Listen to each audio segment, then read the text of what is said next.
Sahabat, kita berpetualang sambil belajar tentang kebesaran Allah Subhanahu wa Ta'ala yuk. Menikmati segarnya air terjun dan menyusuri gua bersejarah. Dari lereng Gunung Merapi dan Merbabu, inilah cerita kami hanya di Cerita Santri.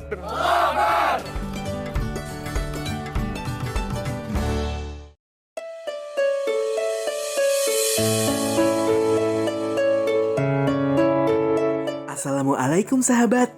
Cerita santri hari ini kita akan berkunjung ke daerah Jawa Tengah. Kira-kira kota apa ya? Kota ini sering disebut sebagai Nepal Van Java karena pemandangan di sini layaknya negara Nepal. Bangunan bertumpuk dengan arsitektur postmodern menambah kesan kemiripan dengan negara Nepal. Kota ini juga dikelilingi banyak gunung sahabat. Dari Gunung Andong, Gunung Sumbing, Gunung Tidar, hingga Gunung Merapi dan Gunung Merbabu. Iya, benar sahabat, kota ini bernama Magelang. Kota Magelang adalah kota yang memiliki tempat keajaiban dunia, yaitu Candi Borobudur. Sahabat, ini dia jalur menuju ke pesantren yang akan kita kunjungi hari ini. Di antara lereng Gunung Merapi dan Gunung Merbabu, terdapat sebuah pesantren yang siap melahirkan dai-dai dan penghafal Al-Quran. Dan ini dia pesantrenku sahabat, pesantren masyarakat Merapi Merbabu yang terletak di Dusun Windu Sajan, Desa Wonolelo, Kabupaten Magelang, Jawa Tengah. Pesantren masyarakat Merapi Merbabu berdiri setelah terjadinya erupsi Merapi pada tahun 2010. Sebagai salah satu respon dari kerja-kerja kerelawanan agar nantinya untuk pembinaan masyarakat bisa berkesinambungan. Pada awalnya dengan bantuan Yayasan Satu Untuk Negeri, dana yang dihimpun dari para pemirsa TV One dapat kemudian menjadi bangunan awal di pesantren ini, tempat kita mendidik para santri. Keindahan alam di sekitar pesantren hingga masyarakat yang dekat dengan santri menjadi bagian hal yang tidak akan terlupakan saat mondok di pesantren ini. Pesantren ini mendidik santri-santrinya untuk nantinya siap diterjunkan ke berbagai pelosok negeri, membawa cahaya Islam, membawa cahaya dakwah, dengan membekali mereka selain Al-Quranul Karim, juga fikih dakwah, juga kemandirian berwirausaha, dan jiwa kerelawanan. Dan perkenalkan sahabat, aku adalah salah satu santri yang sudah 2 tahun berada di sini. Namaku Nawaksara Parama Arta, biasa dipanggil Ahsan. Aku memiliki cita-cita menjadi seorang tahfiz Quran. Mau tahu bagaimana keseruan cerita aku di pesantren ini?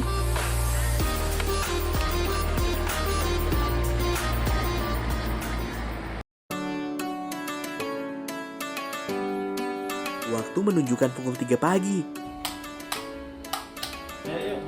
Ustadz Ari pun selalu menjadi orang yang membangunkan tidur kita, sahabat. Sahabat, di setiap harinya kita dibiasakan untuk selalu sholat tahajud.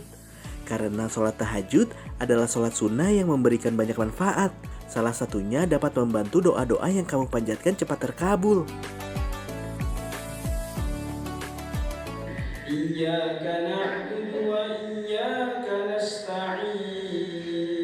Setelah sholat tahajud, dilanjut dengan sholat subuh berjamaah.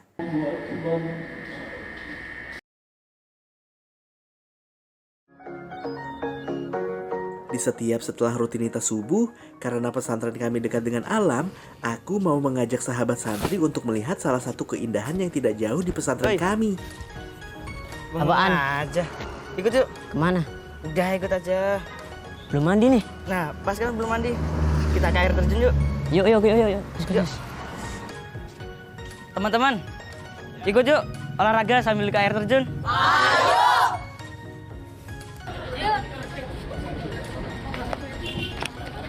Kita izin ke Ustadz Ari dulu yuk. Terus Ustadz Ari.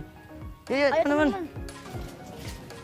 Assalamualaikum. Waalaikumsalam warahmatullahi wabarakatuh. Gimana? Ustadz, kita mau izin nih. Izin kemana? Izin ke air terjun. Hati-hati aja. Yang penting di sana berdoa, kemudian jangan lupa tidak boleh membuang sampah sembarangan. Gitu ya? Iya, Ustadz. Ya hati-hati. Silahkan. Waalaikumsalam Ustadz. Assalamualaikum warahmatullahi wabarakatuh. Karena kami ingin selalu bugar, kami mau sekalian lari pagi juga sahabat. Teman-teman, bentar lagi kita udah mau sampai nih. Aliran air sungainya sudah terlihat sahabat, jadi pengen buru-buru sampai. Ini dia air terjunnya. Air terjun ini bernama air terjun Kedung Kayang. Kedung Kayang merupakan gabungan dari dua kata, yaitu kedung yang berarti air terjun dan kayang yang berarti langit. Air terjun Kedung Kayang merupakan salah satu air terjun tertinggi yang ada di Jawa Tengah. Air terjun tersebut terletak di ketinggian 1200 mdpl dengan tinggi mencapai 40 meter. Saat bermain di air terjun, selalu berhati-hati ya sahabat. Saling mengingatkan dan saling menjaga. Dan pastikan kolam yang ingin dijadikan tempat berenang adalah kolam yang aman. Rasanya kalau sekedar bermain air saja kurang seru sahabat. Aku mau mengajak teman-teman aku bermain lempar koin. Permainannya cukup sederhana, tapi seru loh. Kira-kira siapa ya yang mendapatkan koinnya? 1, 2, 3. Di Kedung Kayang itu sempat iseng ngelemparin koin ke teman-teman. Ternyata ada yang dapat, kirain nggak ada yang dapat. Ternyata sahabat aku Ahmad yang berhasil mendapatkannya. Di saat kita sedang asik bermain, salah satu sahabat kami lebih memilih untuk menghafal Al-Quran. Alfa, Ya, ikut renang yuk. enggak, aku pengen lanjutin ngaji aku. Ya udah kalau gitu. Nah dulu ya. Ya. Bismillahirrahmanirrahim. Ya ayyuhalladzina amanu qu anfusakum wa ahlikum nara waquduhan nas wal hijaratu 'alaiha malaikatun ghilabun shidadun la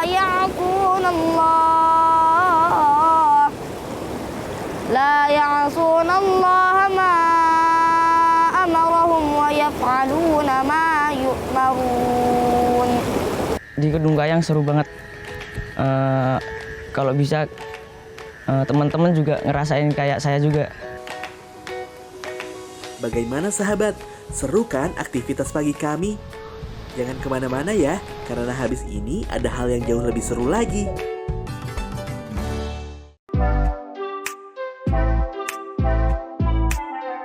Sebelum aku masuk ke keseruanku lainnya di pesantren, aku mau perkenalkan salah satu sahabat terdekat aku di pesantren. Dia adalah Afan Nansif, biasa dipanggil Afan. Selain pintar di kelas, Afan sangat suka sekali berwirausaha. Dia termasuk salah satu santri yang ikut menjaga kedai kopi di pesantren kami. Kedai kopi pesantren ini dibangun sebagai tempat belajar wirausaha para santri sahabat. Di sini santri diajarkan bagaimana cara meracik kopi hingga menghidangkannya. Selain itu, sambil menikmati hidangan kopi, kita bisa melihat Gunung Merapi juga dari dekat. Sahabat, pesantren masyarakat Merapi Merbabu tidak hanya fokus pada program pendidikan dan keagamaan, namun juga program sosial, pemberdayaan ekonomi, dan kewirausahaan untuk menjadi solusi bagi masyarakat sekitar lereng Gunung Merapi dan Merbabu. Dengan berdirinya pesantren ini cukup membantu dan berkontribusi terhadap masyarakat sekitar. Karena pondok pesantren ini sering ada mengadakan kegiatan-kegiatan selain keagamaan juga sosial terhadap masyarakat setempat, memberikan bantuan sembako atau dana kepada masyarakat tidak mampu atau anak yatim piatu dan kepada orang tua atau lansia. Dan juga pondok pesantren ada pendampingan terhadap masyarakat petani. Ini di wilayah kami selain sentra pertanian hortikultura juga ada tanaman kopi. Dan di sini di pondok ini mengadakan atau diadakan kedai kopi, sehingga dari penjualan kopi itu dari bahan-bahannya adalah membeli dari petani.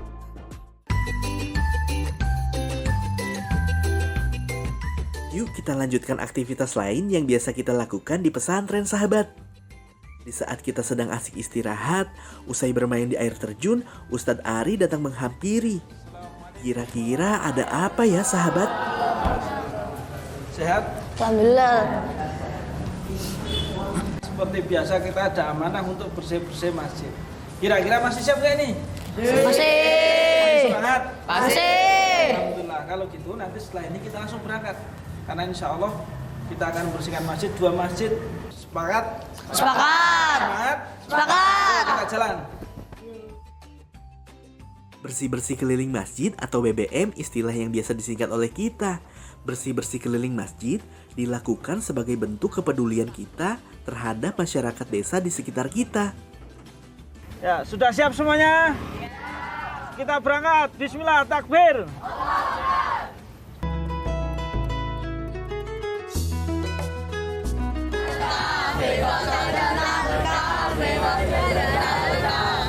Alfa, megang ini.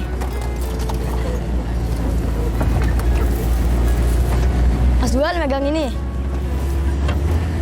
Wais megang ini. Fardan megang ini. Sahabat, tujuan masjid-masjid yang akan kita datangi berada di salah satu jalur yang sangat indah sekali. Namanya Tol Kahyangan. Julukan Tol Kahyangan disematkan karena jalan ini seolah bisa menembus Kahyangan. Meski dinamakan jalan tol, namun ruas jalannya tidak sebesar jalan tol pada umumnya, karena hanya berupa jalur 2 kendaraan yang diapit sawah. Akhirnya kita sampai di tujuan masjid pertama, sahabat. Kita udah nyampe. Yeay.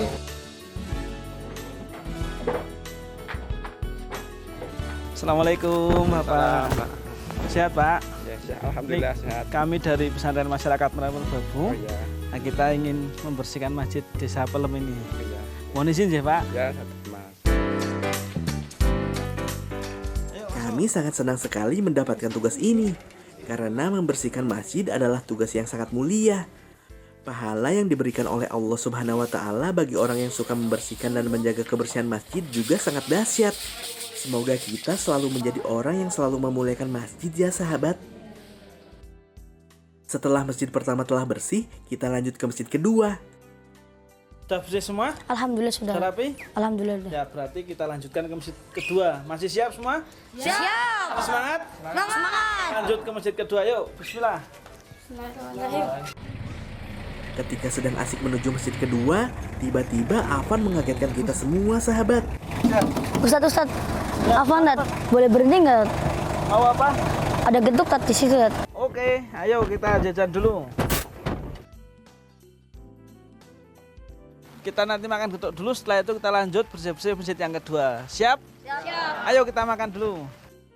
Alhamdulillah, Ustadz Ari baik sekali. Karena kita sudah melakukan bersih-bersih. Ustadz Ari mau membelikan untuk kita. Kita istirahat sebentar ya sahabat, untuk menikmati getuk. Bismillahirrahmanirrahim. Allahumma barik lana fima rozaqtana waqina azabannar. Amin. Sahabat, getuk adalah makanan khas kota Magelang. Bahkan kota Magelang sendiri dikenal sebagai kota getuk. Getuk merupakan makanan yang terbuat dari singkong atau ketela pohon yang dihaluskan dan dinikmati dengan taburan kelapa. Enak sekali sahabat, sampai berebut kita mengambilnya. Setelah kita menikmati getuk, jangan lupa kalau kita ada satu masjid lagi yang harus kita bersihkan. Tetap semangat!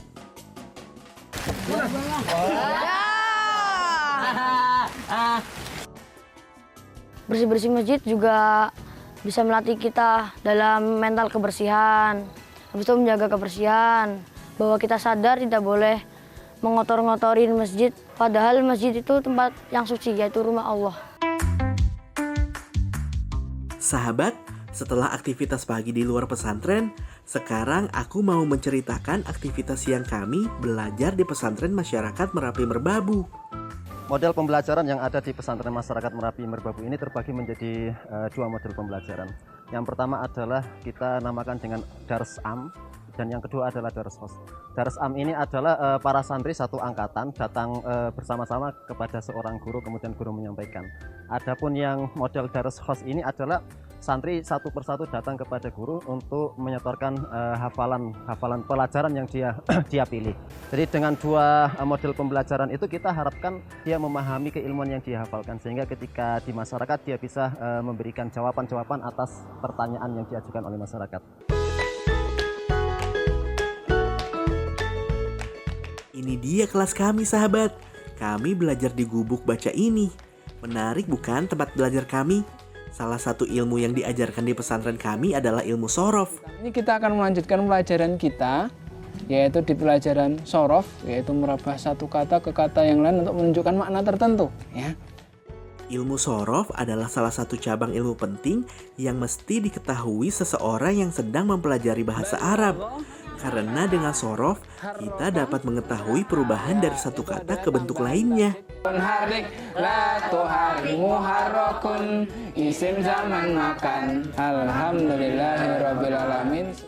Selain belajar di dalam kelas, kita juga melakukan pembelajaran agama berupa setoran hafalan. Dan tempat ini yang biasa kami gunakan. Ada yang belajar hafalan secara sendiri-sendiri, ada juga yang hafalannya secara berkelompok. Habis ini, aku mau kasih tahu yang jauh lebih seru lagi, sahabat.